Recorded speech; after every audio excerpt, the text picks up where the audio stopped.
Hello and welcome to Podcast of the Rings. I'm Jessica Lynn Verdi. I'm Ben. You know us from doing all the reviews for Rings of Power, and we are almost about to share all of our thoughts of Season 2 of Rings of Power. But before we did that, and before we take a break after that overview thoughts of Rings of Power Season 2, we wanted to show you what we're doing over at Patreon and give you access to the first episode of our Game of Thrones podcast. I got Jessica hooked on House of Dragons within a week. And right after that, she was like, I'm never going to watch Game of Thrones. And then a week later, she's like, I'm on season 2 right now. So I was like, you know what? Let's keep doing Game of Thrones watch-alongs. And already we are 4 or 5 episodes in on our Patreon. And I'm already frustrated that I have to wait week to week to review these because I'm back in it. I'm back in Westeros. I'm back in the Game of Thrones where you win or you die. So join us over there because we are having so much fun watching those episodes. I genuinely never thought I would ever watch Game of Thrones because I missed it when it was all happening. And I also thought it was a little too gory. I thought it was a little too violent. And you know what? It's just the right amount. Sometimes I gotta look away. But anyway, if you liked our hot takes from Rings of Power, you're gonna flippin' love this. Give it a listen. Let us know what you think. You can sign up for our Patreon right now, 7 days for free, and then join us at the $5 tier, and you get to join us every week for Podcast of Thrones. Shall they listen now, Ben? They shall. Also, after season 3, Jessica's never seen any of this. Actually, after season 2. I haven't seen any of season 3. So season 2, all these episodes we're covering right now, I've seen. I'm rewatching. Season 3 is a mystery to me, besides some spoilers that's happened. So join me and Ben for that journey. Let me give you some advice, bastard. Never forget what you are. The rest of the world will not. Wear it like armor. It can never be used to hurt you.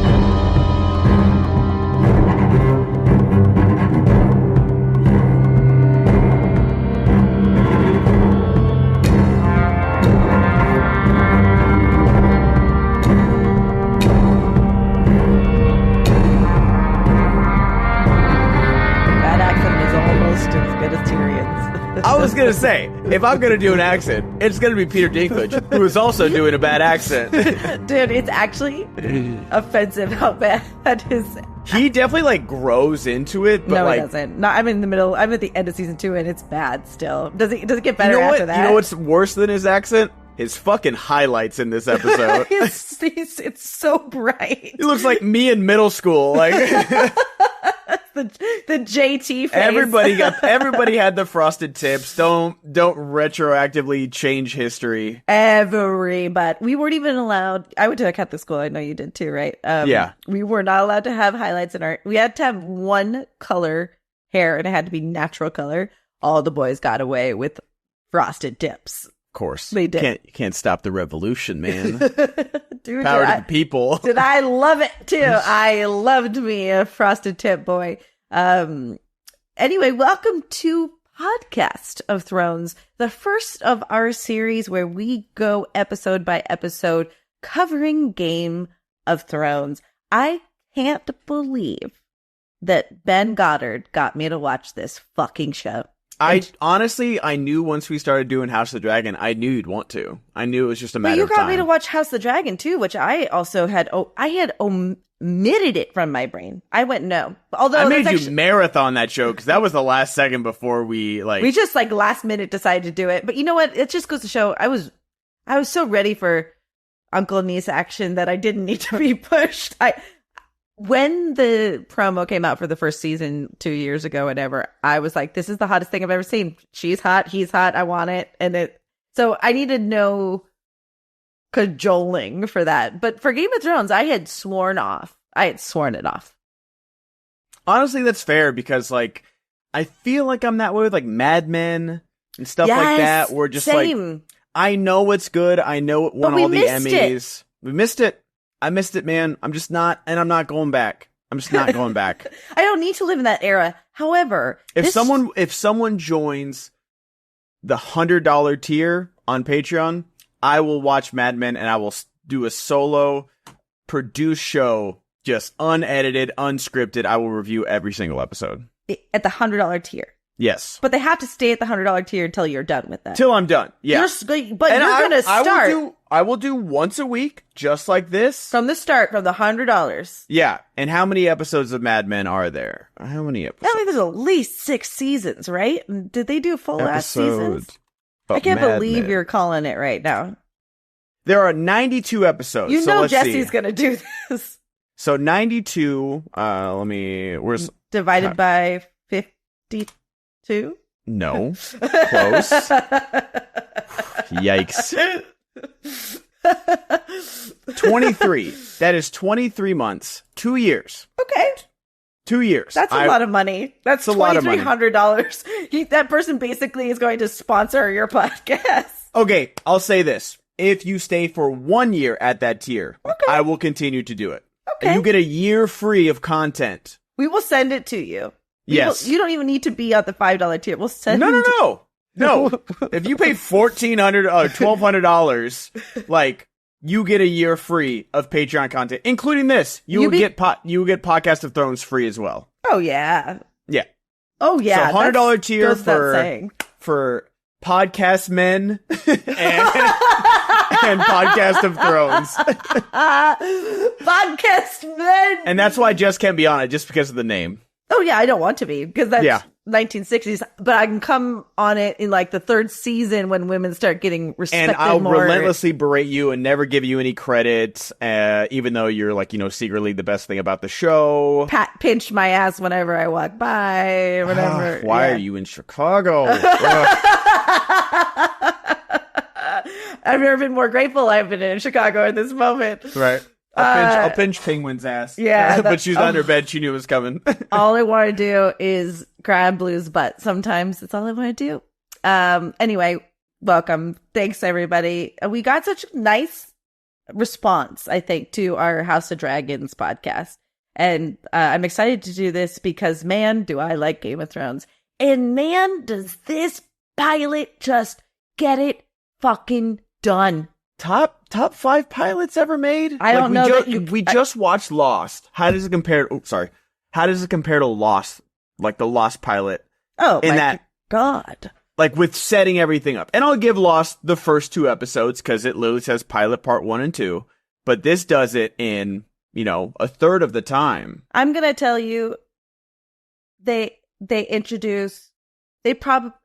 of Thrones in 1 episode introduces 2 times as many characters that are important for seasons long.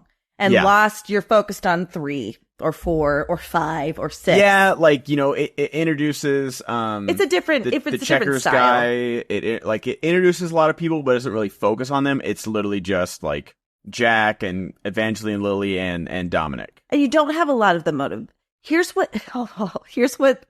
This is why I'm kind of glad I have watched some Game of Thrones till now. Because, it would be really nice to have a Jessica candid episode of this. But at the same time... we will. You're stopping, I have stopped. You have stopped. I have stopped. We got the Blackwater War or whatever. They do... what each kid wants without them saying, I want this. Mm-hmm. They do it so beautifully with Arya. You see what Bran is going through with his dad. You see that Kat's seems like a great mom, but she's the worst. You just get everything. Stepmom. Well, yeah, you get everything everyone wants without beating us over the head. The thing about Lost is, I guess, is why you can't really compare it. Is Lost is supposed to be a mystery, and everyone's motives are unknown. Yeah, like you don't know. You're like, oh, who is this person? Why are they there? To literally every single person, and like, oh, Kate's in handcuffs. What did she do? Right. Oh, the marshal's still alive, so he's got to go get her now. So, like, it's definitely more of a mystery. But even in this, there's some mysterious stuff with the White Walkers. Off the jump, you get White Walker stuff. What a grand entrance, by the way. Terrible dummy child, I will say that. It didn't. Oh, that didn't is a porcelain American Girl doll. It really is. Is that Annabelle? Who took my doll? Right. Yeah, you're either like one or the other, and I was never an American Girl doll, but good for them. No, that's pretty unfortunate. I was like, okay, you spent your money elsewhere. But like when you realize that there's a pattern and then they're all the bodies are gone and the guy knows better to want to leave, and then you got low rent Matt Damon who's just a fucking shit face and like he gets killed. I will say no one does asshole better than someone with a British accent. Like I just watched Alien Romulus and there's a guy with like a big Cockney accent and he's mean to the synthetic main character and you hate him for it. And you're just like, I can't wait for this motherfucker to get aliened somehow. Like, even though obviously the alien is the bad guy, it's a killing machine and just wants to spread its fucking eggs everywhere. You're like, yeah, but after this motherfucker dies, then next. Yeah, exactly. And you just love those people because it is the White Walkers are obviously bad. But you know what? I'm glad that motherfucker's dead too. It is. I mean, we just need, you know what? We need Kristen Cole to get aliened. Right? I'm going to use that. I need a face hugger and then a chest bursting scene with Sir Kristen Cole. Absolutely. I don't care how much you dulled that knife. He still just deserves to die. Yeah, no moon tea is going to help you with that one there, buddy. No, yeah. God, no. So they do a great job opening. You kind of get the sense of what the wall is about. What wonderful time they take in order to like open the gate, how long it takes for the gate to open, to get to the other side for the gate to, and then really sensing the danger. It's, I mean, basically you could convince me that it's a bunch of Dune, characters running around with those blue eyes, but absolutely. It's fantastic. I like that crossover world. But, and then I just feel so bad for the kid and Ned, knowing that like the crown weighs heavy on Ned Stark, and you get that from the grit. And you also get that no matter what, Ned is honor bound and he will not bend. And like watching this again, I'm like, oh, you do love the Starks, but you see on rewatch, oh, even like seeing this guy who's clearly just like, I know I broke my oath. I know what I saw. Please tell my family I love them. Ned could have been like, you know what? Go back to the wall. Or, go to a different... Because there's plenty of castles along the wall. Maybe he doesn't go to Castle Black. He goes, somewhere else. Go somewhere else or throw you in prison or something. But no, Ned is so honor-bound, he has to execute him. And he doesn't want to. He doesn't want to. Yeah. When Joseph Malway, R.I.P. Adar, shows up, is he trying to convince himself that he is a madman and just saw what he wanted to see? Or do you think he believes the kid that he saw a White Walker? I think he knows he saw a White Walker. So why didn't the kid go to the wall? Why didn't he go to the men at the wall and say, I saw a White Walker? That's like a big thing, is that like they show him in Winterfell and it's like, how did he get back through the gate? Far. Oh yeah. Like, how did he get back? And like the gate is at Castle Black. Like, I mean, you know what? He could have like walked in the gate and then walked right out and just rode off or ran off or something. So like maybe he made it back to the wall. Oh my God, those cicadas are so loud. It's crazy. I can't even hear it. Oh yeah, they're so loud. Yeah, they really are. But so like it's like a little bit of a nitpick of like how deep he is into the north beyond the wall, like on the right side of the wall. But also, isn't the whole point that they're supposed to be able to like ring the bell if there's a fucking White Walker? So one of these guys just like... They kind of yada yada it, but I'm assuming that they're pretty far from the wall when they discover this. Oh, they see, that's the other thing that's a like little... there's no wildlings close to the wall. That's fair. They do not seem that far from the wall. It is, but like the more you see, like I don't know where you are. Have you gotten to Craster's Keep yet? I don't know. I'm at the last episode of season 2. I'm trying to think when Craster's Keep is, so I don't want to spoil anything. But like they go to like this place, Craster's Keep. It's like the last bastion before the wilderness, and I don't think there's any wildlings before Craster's Keep. Oh, the guy who marries all the girls and kills all the boys. Yeah, brother. That guy. Yeah, got it. Okay. So I think like that's kind of their last stop before they go to the deep, deep wilderness. And I don't think there's any wildlings before that, but I could be wrong. I could absolutely be wrong. That's fair. And that takes them a long time to get to. It takes them long. So it's a big yada yada, but I understand that they have to show the wall of where they came from, that there is a wall, and like how far they truly go for this patrol. Got it. So if they didn't want Bran to climb the walls, then why are there perfectly placed climbable stones? Were you not a climber as a kid?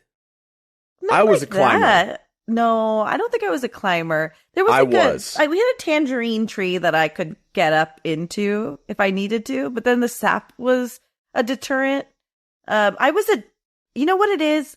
It's the Taurus in me. It's the earth sign. I'm sorry, guys. I wished you could see Ben's face right now. I wish you could see. I half said it as a joke and half mean it. And this is an unbelievable, terrible reaction from you, bro. It is warranted. You know what it is? Mud, dude. That doesn't have anything to do with the fucking stars, Jessica. We are star stuff, bro. I'm a star seed child. That is a joke. Okay. But I was a climber. I'm just going past it. I'm not even acknowledging what you just said. Yeah, this is great. This is nice friendship. No. I'm allowed to ignore astrology. Okay? You know what? I will acknowledge it. It's fucking stupid. There you go. It's been acknowledged. But there's that famous meme. It was like, "Mom, what time was I born?" And the mom's response is, "Stop talking to her."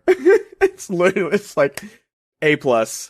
That's very funny, actually. Very funny. But like, I was a climber. I'll never forget. Like, we used to go camping a lot when I was a kid. Like, we up until probably like high school, like we would go camping at least 7 or 8 times every summer. And so I remember like going into like the desert and like climbing mountains and like turning around and be like, "Oh, I'm really high up," and my dad would be like, "What are you doing?" Wow, that's actually kind of scary. It is. Yeah. But like, I'm no like free solo. Like, go watch that movie. Oh my god, that guy's insane. Yeah, I don't think I have the make and metal for climbing. I think it's like, as a kid, like you just don't have that fear because nothing's happened to you to instill that fear. Yeah, no, I understand that. I don't know. I think there is just something inside of me that doesn't say, "Go that thing tall, let's go climb." I'm more like... Also, this is medieval times. What the fuck else are these kids gonna do? 100%. And I love that she does say to him, like, "I know you're lying." No more iPad time, Bran. And he sucks at fucking archery, so what else is he gonna do? Exactly. He's not like a warrior kid where he's always wanting to learn swords or anything like that. He just got shown up by Arya. So he's like, "You know what? I'm gonna climb my feelings out." Yeah, totally. Byron, is that what his name is? Lord Byron, the little fucking shit that they steal, that this Iron Islands kid. Oh, Euron. What's his name? Not Euron. Oh my god, I forgot his name. Theon. What a fucking piece of shit. Piece of bag. Listen, I know I end up knowing what he does, right? But still, like, even it's such good setup of like what a sniveling little weasel Theon is. Immediately already. Ready to kill the direwolves. And just some of the shittiest things. I don't know. And also, like, he's a prisoner of war. Like, right. And that kind of speaks to his character, that he's like snapping back at Robb. Like, you're a prisoner of war because of what your father did. So, like, yeah, the Starks are nice, but they could just keep you locked up in a cage if they really wanted to. They really could. I think, in hindsight, it's helpful to watch this a second time, because when I watched the first time, I'm like, okay, I know Jon Snow's a big character and I know he's a bastard, but Theon and Robb also kind of, first of all, it's like brunette boy blindness. Like, they all look the fucking same to me. do. Do you know what I mean? Like, there's a little bit of a problem there. Just because that's, so my point being is, like, I conflated him with Robb, and Robb doesn't really do a lot in this episode. So by the time he does what he ends up doing towards the end of the season and the beginning of, it kind of comes out of nowhere to me, which is awesome. I kind of I love that. But I conflated him with Theon, and I was so confused about the dynamic. I was like, well, why is Jon there? Is he actually the son of? there was just some of the stuff that I didn't pick up the first time that helped me to rewatch it now, knowing what I know about it. Does that make sense? It does. Rob is definitely like a background character until he's not. Totally. But that's the thing is that the show is so well constructed that it doesn't feel forced. It doesn't feel like, oh, Allison has a son in the gardens, by the way. It's like, no, we know Rob. We get a general sense of his character. He's very much like his father. Richard Madden can read me bedtime stories anytime he wants to with that voice of his. I wish that Eternals had done better, because I loved him. He was in that. He's Icarus in Eternals, and I think he's great. I hear his show on his Netflix show, The Bodyguard or something like that. It's pretty good. So I love Richard Madden, and Rob Stark becomes very important, but he's definitely the character that doesn't get the least build up, but like we know so much about Arya, just like tomboy, wants to be a tomboy, doesn't want to be a quote unquote lady of court or anything like that. I thought they overdid it a little bit when she showed up to the presentation with the helmet. I was like, okay, I get it. She's a tomboy. She's just like wearing a random soldier's helmet. I was like, okay, got it. I love, like, as much as people love to bag on Sansa, I think where her character goes, how it starts is so perfect, because this is who every dad would want as a daughter at this time. Like, she's well classed, she's well trained in being a woman of court.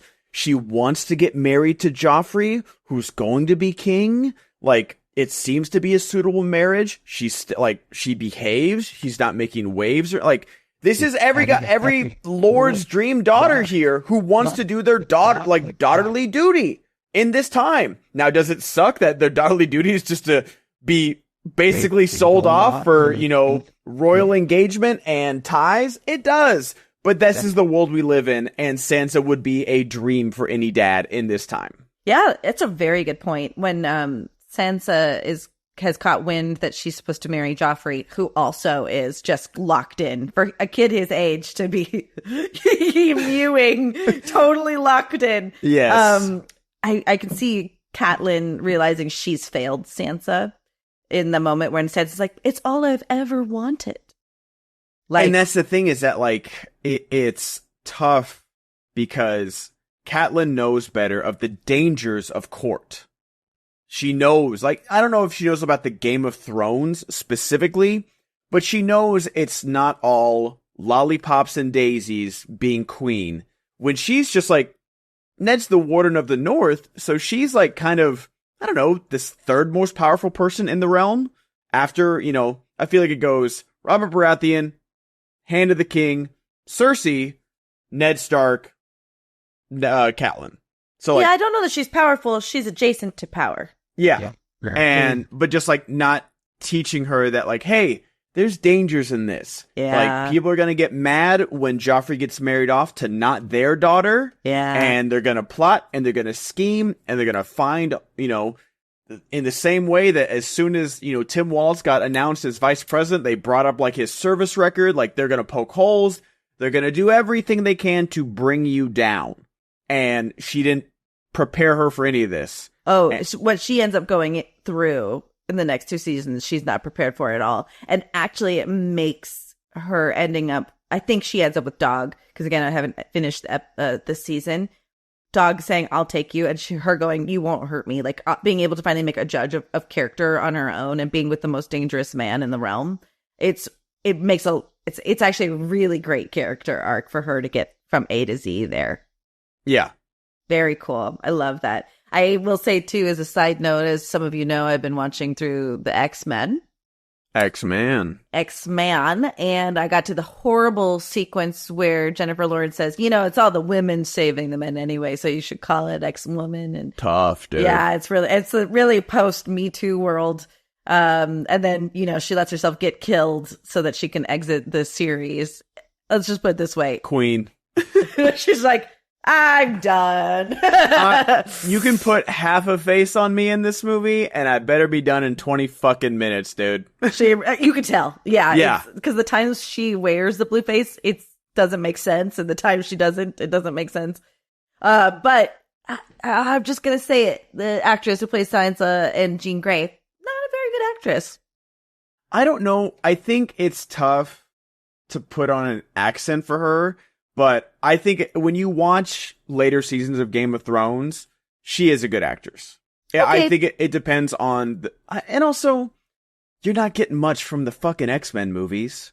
No, unless your name is Hugh Jackman, Michael Fassbender, and James McAvoy, you're not getting much material. No one else has given us. But I'm just saying, like, I feel like Dark Phoenix or whatever, the Apocalypse.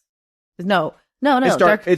And that's the thing. Speaking of like a little X-Men tangent, she becomes the Phoenix in Apocalypse, and then the next movie they're just like, "Oh, you got the Phoenix Force, motherfucker." She had it that's why they won the fight. Like, what are you talking about? Like, everyone was so confused about that. Is there another movie with her after the It Dark goes Phoenix? Days of Future Past and then Apocalypse. You didn't watch Apocalypse? I watched Apocalypse. She didn't have the Phoenix powers in that, did she? Yeah, that's how she literally beats. Do you want me to bring up the clip right now? I don't remember.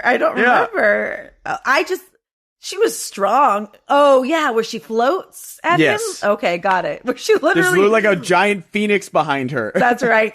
Okay, that's fair. I mean, I thought the premise of Dark... At the $100 tier, Jess will deep dive into X-Men movie lore, and we will get every breakdown, because... if I have to get a slew of text messages of these ranting and raving questions, it's over. There's nothing left after this one that I just watched, right? That's true. It's Logan, and then I'm going to be onto the Deadpool ones. Oh, I'm curious. I want to see. I'm excited for you to watch Logan. I'm anxious to watch it too. Anyway, my whole point is, I think Dark Phoenix, or whatever that movie's called, would have landed better if she was a stronger actress. See, I'm definitely, there's obviously bad actors in Hollywood. Absolutely. She's not awful. I'm not saying she's awful, and I'm not saying you're saying she's awful. But you watch Natalie Portman in the prequels, she's not good in those movies. No one is. You watch, like, same with Liam Neeson and Ewan McGregor. Sure. But all of those people have been nominated for Oscars, deservedly so, Natalie Portman winning one. And I think they're all very good actors. Even Hayden Christensen, if you watch, it's a movie called Shattered Glass. Very good performance. So I think a lot of it goes into the material and the directing, and I don't think they were getting much of either in Dark Phoenix. I think that's a very fair and accurate point. Now, I agree. Amazing actors like Michael Fassbender and James McAvoy will make the most out of bad material, and you're still like, oh, that's really good. Like, they're fucking great. That is very fair. All right, moving back. Well, let's just put it this way: what she does with Sansa is exactly right. She does everything I expect. She does everything right, and it's supposed to piss you off, and you're supposed to call her a dumb little girl because she is. Right. And that's the thing, is that's what's so frustrating. It was like, oh, Sansa's stupid. She product of her environment. People. Yeah, it's so true. You're so right. And if you do shelter a woman and just make her think that. I mean, this is what I was saying about, like, Cersei is just evil from the beginning. There is no moment where you might even go, oh, maybe she's just a victim of her circumstances. She's just a victim of not having a dick, is what she is. She is so resentful of the fact that she has to be a woman, and she sees herself reflected. She sees Sansa as the perfect foil to her, because I think Cersei grew up bitter. Sansa didn't, right?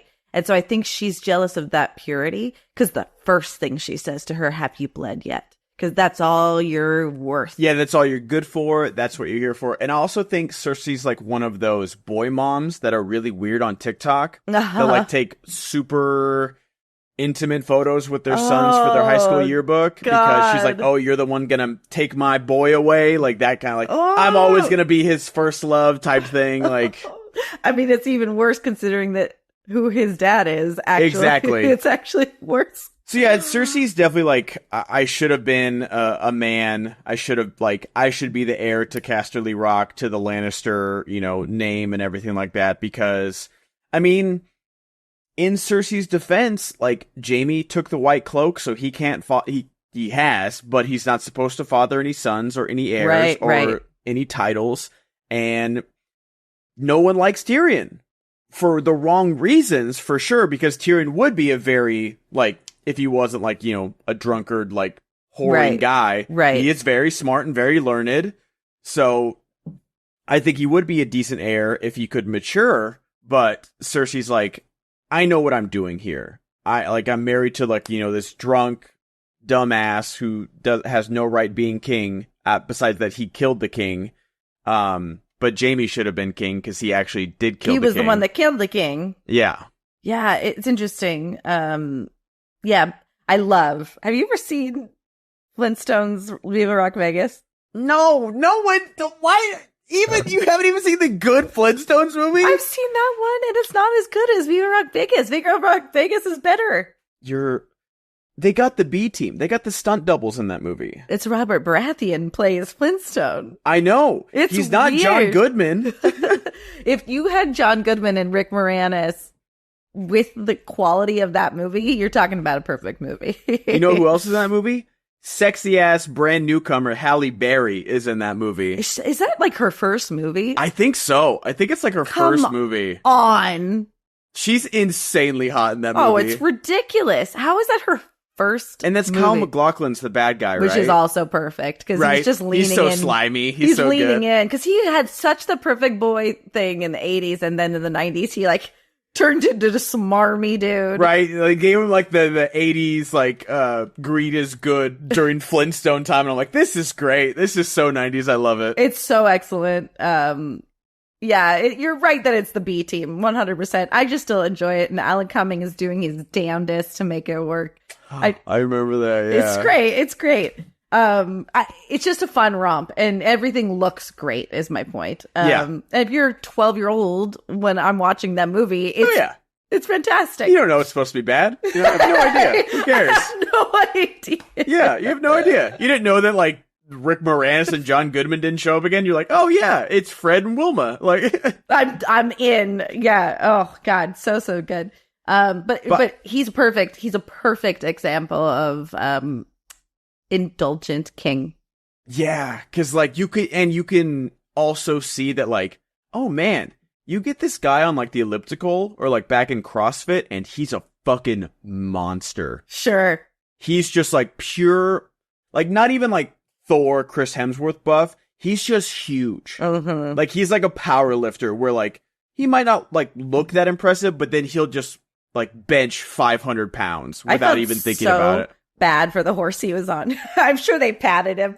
But I was like, that poor horse. He's been riding 20 days to get here. But I love their interaction of just like, oh, you've gotten fat. And then Ned just like looks down at him. He's like, me? It's so good. And then the similar just like greeting them. It take like literally Cersei does a whole loop before she even comes to greet them and just makes Ned kiss her hand. It's so disgusting. This bitch knows what she's good. She's down. She's down bad. Let me ask you a question. Is Jaime Lannister evil? It's tough for me to answer that. I think he's a pompous, arrogant asshole. Absolutely. I don't know if he's inherently evil. Killing a kid or attempted murder of a child. I mean, he intended. Yeah. Intended to kill a child over your loved ones. Like, it's the age-old thing of like, oh, if we do it like in battle, then it's honorable. But if we do it like, on the street, like behind closed doors. Like, everyone loves Joe from You, and Joe would have done that. Joe would have like toiled over it morally for a minute. We would have heard his internal monologue. But have you watched You at all? No, I have. Everyone loves the stalker killer. Absolutely, yeah. I can't stand it. You can't tell me Jaime Lee Lannister isn't the same dude. Jaime Lee Lannister? I'm gonna see that. Jesus. I'm not Talk calling... about a scream queen. I mean, I'm telling you he's straight out of Shrek. I know I've said this before, but he really is straight out of Shrek. He absolutely is. He is Prince Charming from Shrek. 100%. I don't know. I think he truly loves Cersei, and I think he is doing anything he can to protect them. I don't know that he is without honor, though, because he does kill the king by backstabbing him. You know what I mean? Like, that's supposed to tell you all you need to know about this guy.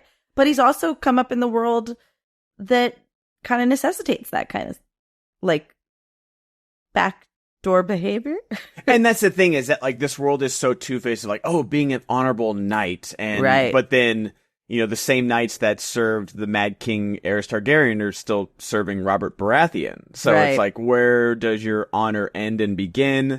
Like, you know, if your king tells you to, if Robert Baratheon would have told Jaime to kill little Bran Stark, would it be more honorable to serve your king to kill a child because you're following your duty?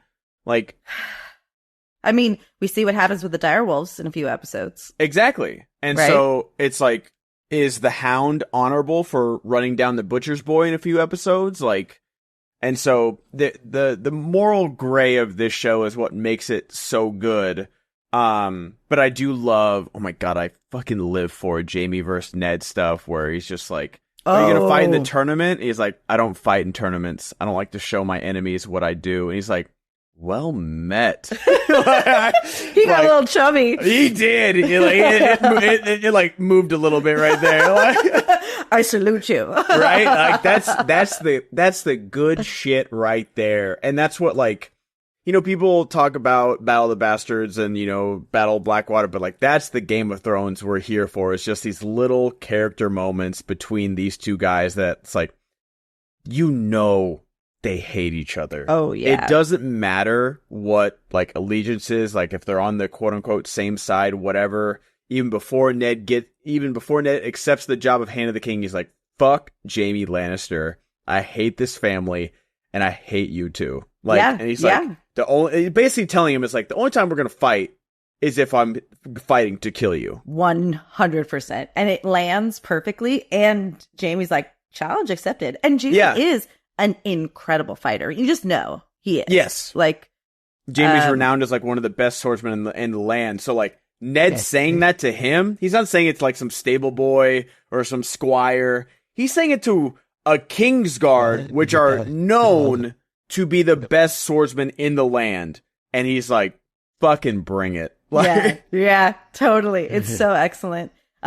We jump over to after Baratheon looks at talks. He basically whispers the Targaryen name. They're not all gone, and we get to see. Yeah, he goes to the headstone basically of Lyanna Stark, Ned's sister, who he was supposed to marry, and then she died from a Targaryen, from Rhaegar Targaryen, that kidnapped her and murdered her. And then one of the best cuts of like, oh, all the Targaryens are gone. Not all the Targaryens. And then we cut to the most evangelical, ethereal, beautiful woman this side of Cate Blanchett's Galadriel. That's exactly right. So much so that we get even more brother and sister love. I forgot how many titties were in this. I think we need a titty counter. I think we do. So. We've got Daenerys. We've got the 4 prostitutes Tyrion gets involved with. Who am I missing? We get the 2 dancers that get fucked during the wedding scene. Nice. So that's 7 titties or 14 titties. Well, I think you only see one of them. That's true. But that's 7 topless women. Isn't there more? Well, we see Daenerys more than once. Because, like, we see her get true. undressed by Viserys in a very creepy that's scene. That's still titties. Oh. So that's 16 titties. 16 titties. 8 titty shots. Yeah. Well, like, Daenerys gets naked, like, 3 times in this episode. We don't see Cersei's boobies, though, right? No, we don't. Okay. 9 out of 10 episode, then. Yeah, true. Nah, I'm not going to rush the rest of the series. No, over it. So we obviously get that the brother is the fucking worst. We totally get it. Whatever this is Viserys. This is Viserys, and what a great turn of just like, oh, he's like comforting her, and then like, obviously like, being very creepy, like with her of like, oh, I'm selling you off, and then when she says, I don't want to marry the Khal, he's like, I would let his entire army and their horses run through you for it. It's like, just to top off, in case you didn't think creepy brother groping was enough, he's just like a giant piece of shit. Oh, he's awful. He's awful. And so I didn't realize that her walking into the hot water tub was foreshadowing her ability to withstand the heat. I thought it was her being in so much pain that she wanted to feel that pain. Okay. I think it works for both ways. I think it could work either way, honestly. I think it's a soft enough hint at it that you can read it a different way, and I'm okay with that reading. It's a good completely. read. Yeah, it's a good read is my point. But like watching it now, and you pointed it out, and I was like, oh, that's why they did that. Instead, I thought she was just like, no, I hate my life, and I want all my flesh to fucking boil off right now, which, fair. I mean, if I saw Jason Momoa, not like, I find Jason Momoa very attractive, but like, if I saw this warlord horseman ride up and can't speak, the same language, it's like, yeah, that's my wife, and then ride away, and then only being told of like how truly barbaric all their customs are, and I'd be like, oh, shit, this is my life. Yeah, totally. It's wild. I have a couple of questions, but what I want to say, just to get it out there, and I so am not looking forward to how he goes down, but I love Ser Jorah so much. He's a good dude. I love him. And he loves her from day one. Who wouldn't? I mean, you can't not. I'm sorry. I've never been more gay in my life. It's just, she's the most beautiful person on the planet. It's insane. I've gotten, obviously used to seeing Emilia Clarke, like, for the last, like, decade of my life. But just, like, that introduction, you're like, oh my God. It's Seth crazy. MacFarlane dated her. Did he really? Yes. Are they the same height? No, Seth's tall. Seth's tall? Yeah, he's a little bit taller than me, at least. I'm 5'6". I thought he was short. No, he's not a short man. No, he's a normal sized man. Closing in on 6, probably 5'11". Okay. Yeah. She's short though. She's a short babe. She's tiny. She's a tiny little girl. Little baby. And then like standing next to, like, even without anything like lifts or, boots or anything, like Jason Momoa next to her, I was like, oh my God, that was crazy. Yeah, that was a painful night, I'm sure. Who and why does that Lord give her the eggs? They are so expensive. Why is he giving them to her? To curry favor with Viserys, basically, like, I guess. But then give them to Viserys. Well, because I don't know, it's just a huge gift. And it's a huge gift, and he's also kind of saving himself from the Dothraki as well. Oh, I see. Who just, like, raid and trample everything in their way type of stuff. Okay. So, like, if Daenerys is, like, the queen of the Khal Drogo, then maybe his town will be saved. Like, Sure. That's possible. It just seemed like, first of all, like, dragon eggs, they turn to stone. Like, that's cool, but it makes it seem like the dragon eggs are everywhere. It's not till later do we realize how much those things would fetch. How, like, literally precious they are. It's not a failure. You can see how much she's like, oh, damn, But, like, I don't know that I understood that it was that big of a gift. And everyone else is, like, literally throwing, like, pots of oysters in front of them and shit. And this guy's already housed them for a year. I mean, Frodo got the light of Arendelle and Sam got a piece of fucking rope. Like, it happens. You know what? That bitch, all he wanted was rope, though, the whole time. All he wanted was a little dagger. All right? You just want a little dagger. He wanted that, too. But if you read the books... Did you even read the books? I can't read. Oh, God. Anyway, it's just a cool sequence. You were the one who told me that the sequence with her and Khal Drogo goes differently in the books. She's like 14 in the books. Well, that and he doesn't take her forcefully. Apparently, the whole no sequence is him asking no, or like he's basically getting her consent during. Apparently. I don't know. It's been a while since I've read the books. Like, okay. I've been watching, TikToks and videos of it. I'm just like, God, I really need to reread these because there's a lot of like blank space in there. Yeah, I think I really want to read it too. I'm one of those people that after watching something, it actually makes me more inclined to read it. So I'm anxious to eventually read these books. But yeah, I remember watching this pilot years and years ago, and it didn't suck me in initially to watch the whole series. I kind of, in that moment, went, yeah, I'm not going to watch this, especially with what happens to Bran at the end. It was so upsetting to me that I just was like, oh, I can't continually watch this show if it's going to be like those kind of stakes all the time. But my point is, like, when I watched that scene with Khal Drogo and her the first time, it was like, oh God, I'm watching something very bad here. you know, like, and it's not good, but where you see them get to eventually, it's kind of okay. Like, at least there's some mutual respect in that relationship.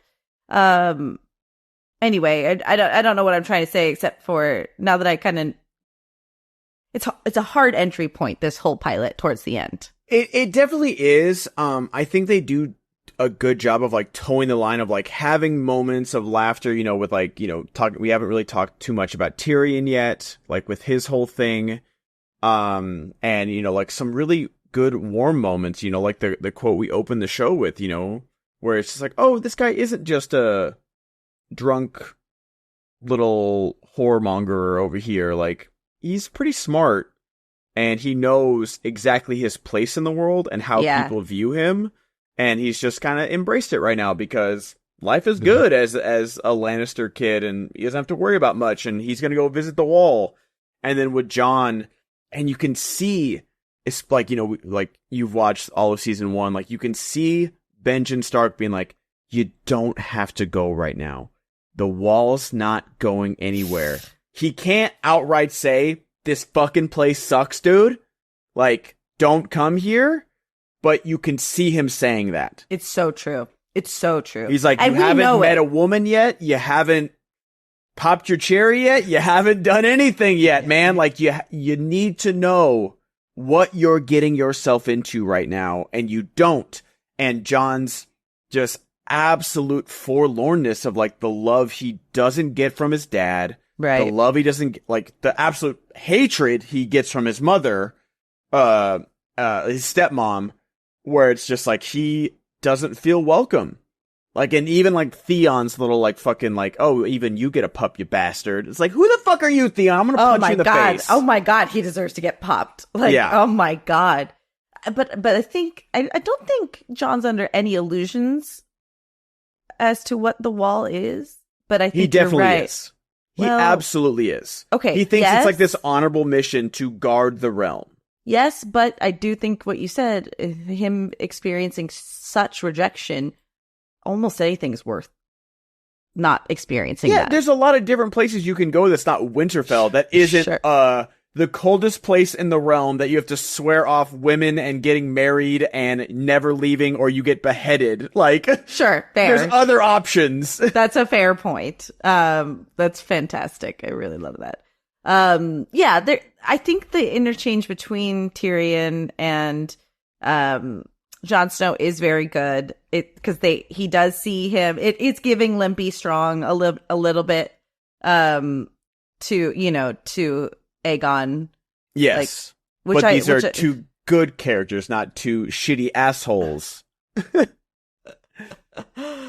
I have Twitter up in the on a page behind mine, and I just caught what's happening. Hashtag Comrade Kamala is trending because it's been promoted by Donald J. Trump. Oh no. He promoted it. Comrade Kamala. He probably can't even spell either word. No, he can't. But he sure can capitalize it. So that sequence between them is very good. The first whore that Tyrion is with, that is a beautiful woman. She ends up going to King's Landing. Insanely hot. She's a beautiful woman. What she ends up doing to another woman in a couple episodes from now is also very beautiful. How God intended it to be. Very. That is the craziest thing about this show, is, and we'll talk about it when we get there. But it's like this show is so like, and you see it now with, we talk about the Acolyte getting canceled and stuff like that. Like, no one's guaranteed a season 2, so they're just like, all right, we need this exposition, but how do we do it? Oh, they'll just finger pop each other's assholes over here. I don't know how you can make a woman come that way, but she did. She did? She sure did. So the strategy lost to time, apparently. And then, you have Justice Malway come in. He tries to tell Jon what's up without saying it. I think he believes wholeheartedly that there are White Walkers. They both say, winter's coming. He absolutely does. Yeah. They know something's going on, especially with Ned going, winter is coming, I have to say, so we kind of get an idea that Jaime, before they get to Winterfell, that Jaime and Cersei had to do something with Jon Arryn, the former hand, dying. Yes. You kind of get the sense of that. Again, they're not overplaying scenes. They're not telling us too much. We're just getting enough information. But Catelyn's smart. She knows something's wrong. And then she gets the missive from her sister from the Eyrie that she believes her husband, who was Jon Arryn, was murdered. And the Maester Luwin, is that right? Yes, right? Maester Luwin is the one who brings in the missive. What a fucking asshole to be like, sir, it's your duty to be the king's hand. I was like, no one asked, bro. Yeah. First of all, Ned was going to do it anyway. Yeah, he's too honor bound. When he found out that this is like probably what's going to happen, Ned full well knows he's going to his death. Yep. He knows. But the Maester, I just thought that was so unnecessary for the Maester to be like the other angel on the shoulder. Like, yeah. No, Catelyn is right to say, no, you shouldn't. You don't have to go. You know, I don't know how it would have played out if we obviously wouldn't have a story if Ned said no. But I wonder how that would have played out with him and Robert. Ultimately, it wouldn't have gone down well. I don't think. No, it wouldn't have gone down well because Ned thinks he can help the realm in a way that, you know, right. You read about in fairy tales where like the good conquers evil and we'll get to the bottom of this and everyone's going to tell the truth. And, you know, like every SVU episode where they're like, hey, I think you killed this guy. You know what? You caught me. Here's how I did it.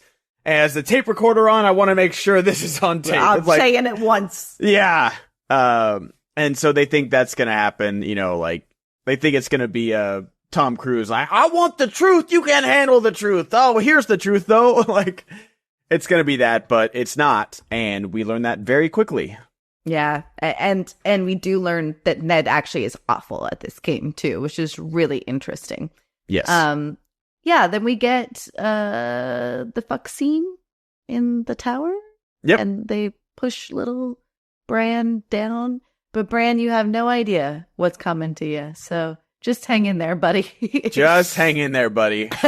Hold the door for Bran. Jesus Christ. Anything else you want to talk about this episode? No, just a really, really good pilot. We established the main players with Daenerys. So perfectly. Daenerys, the Lannisters, and the Starks. These are our main players for a lot of season 1. Are we going to introduce more people? Absolutely. This cast gets insane. The stories get insane. But these are who we are focused on right now. And there's enough before the Bran cliffhanger to get you to watch the next episode. But the Bran cliffhanger, like for lack of a better term, is that cherry on top of like, whoa, what, is he dead? Oh, okay, I'll watch next Sunday. I think it makes the stakes of the world real. I Yes. mean, God, all I was worried about was whether he was going to be pushed on top of the direwolf pup or not. Like, I hope that baby's small enough. I know, little guy just... Don't do Yeah. it. Your mom said don't climb the fucking wall, you dumbass. No, I'm surprised it didn't hook me, but actually it totally turned me off 7 years ago when I tried to watch it. It actually like hurt too much to see that happen. But now that someone told me he doesn't die or whatever, like that's sort of helpful. So it's interesting to see what happens. But that's a shocker. That is just a plain ass shocker. Yeah. And he does it so nonchalantly. And you're fucking in. I don't know. It's a pitch perfect pilot. They'll study it for years to come. They will. I think so. Cause you just did it right there. Say what you will about the last couple seasons. That's a pitch perfect pilot. Ben, here we are. We have started our fucking journey, bro. I'm so excited to get back into this. Like, I'm going to be clawing at the walls every once in a while. Like, oh, I only get to, I guess I could jump ahead, but I want to watch each episode to be fresh. Sure. So, like, I'm going to be, climbing, like, scratch marks on the ceiling here. Oh my God. Of getting to each episode. So I'm very, very excited. Thank you guys so much for supporting us. I know we had a few drop off because House of the Dragon is ending, but we've got some more good stuff right here at the $5 tier for Patreon coming soon once we finalize and get all our ducks in a row. So thank you guys so much. We do this exclusively for you on Patreon. I think that it is well worth your dime, and I think you guys enjoy it, and we're happy to do it. $100 a month, I will start Podcast Men tonight. Podcast men. Yeah, all right, do it. Challenge accepted. Challenge accepted. All right, goodbye, Game of Thrones. What's our sign off for this show? What is it? For the night is long and full of terrors or whatever? Sure. Yeah. For the podcast is long and full of Spoilers. Spoilers! Yeah. Perfect! All right, bye, everybody. Bye.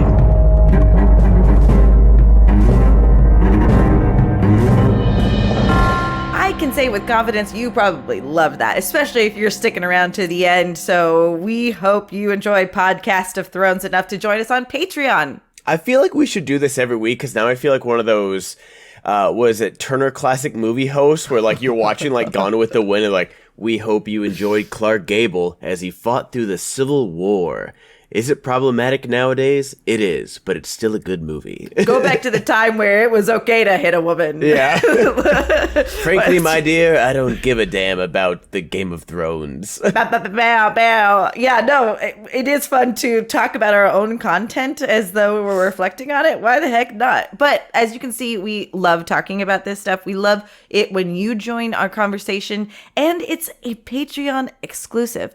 You got a special gift today by being able to hear this, kind of whet your appetite, see if you really like it, give you the first one free. And so we're drug dealers. Yeah, that's why I said give it to me in the main vein. Yeah. So if you're interested, go to patreon.com/podcast of the rings.